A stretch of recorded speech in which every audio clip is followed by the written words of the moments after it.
கிறிஸ்துவில் அன்புக்குரியவர்களே, மத்தேயு நற்செய்தி 23வது அதிகாரம் 3வது வசனத்துல, ஆகவே அவர்கள் என்னென்ன செய்யும்படி உங்களிடம் கூறுகிறார்களோ அவற்றையெல்லாம் கடைபிடித்து நடந்து வாருங்கள், ஆனால் அவர்கள் செய்வது போல நீங்கள் செய்யாதீர்கள் அப்படின்னு வாசிக்கிறோம்.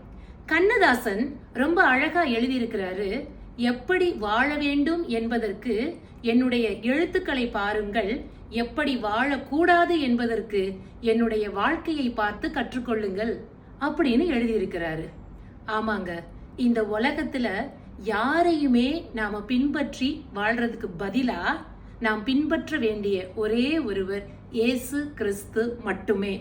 எப்படி வாழணும் அப்படின்னு சொல்லி கொடுத்தவர் கிடையாது, எப்படி வாழணும் அப்படின்னு வாழ்ந்து காட்டியவர் நம் தகப்பன்.